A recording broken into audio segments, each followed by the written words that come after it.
original vision for Darksiders was pretty grand, and we weren't able to execute on that fully in Darksiders 1, but Darksiders 2, a lot of the stuff we really wanted to have in there, like loot, like skill trees, leveling up, a big world that you could explore at your leisure, getting new abilities that allow you to then see more of that world. We get to do a lot of that in Darksiders 2, and we're really excited about it.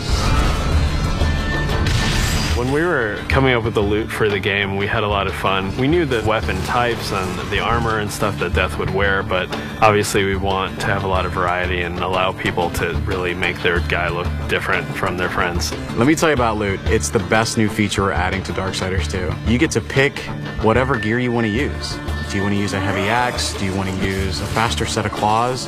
Do you prefer extra fire damage? Do you want added strength? Do you want added stamina? There's got to be thousands of pieces of loot. I mean, not only is there a bunch of visual combinations, there's a bunch of statistical combinations. Of course, you're going to find just common stuff, and then you're going to start to find some that have magical properties. You're going to get some that really are loaded up with stats, and eventually our top tier loot is called possessed weapons, and those are going to be a lot of fun because they stay with you, and you're actually able to take items that you found, and you can feed those items into the possessed weapon to increase their power. Essentially, the possessed weapons level up with you based on how often you feed them with the loot that you don't want anymore. And I think it's that tier of loot that we're introducing that's going to be the most exciting. In Darksiders 2, we've got a skill tree. There are two major sides. You've got the Necromancer side and the Harbinger side. The Harbinger is more warrior-based, melee, in-your-face, hand-to-hand combat, weapon-based combat. Necromancer is your spellcaster. Your big nukes, fire, arcane, lightning, all that cool stuff. There's certainly not a chance to just stand in one place in Darksiders 2. The characters are more aggressive in this game. They're kind of up on top of you very quickly.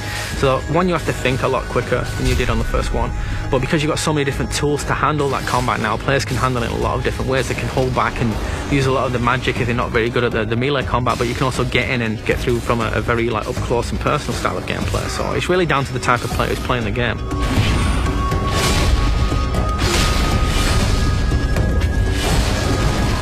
It's absolutely worth playing the game for the second time. We hold back some of our really high-end powerful loot items for the second read-through. There are quests that are going to force you to explore the world into nooks and crannies you didn't even know existed, and to go down through some pretty serious content. And some are funny, some are serious, but there's a lot to see. It sort of harkens back to the elements that were special in old school games. That's what we really wanted to pack into Darksiders 2. We want people to sense our passion. It's a game made for gamers by gamers.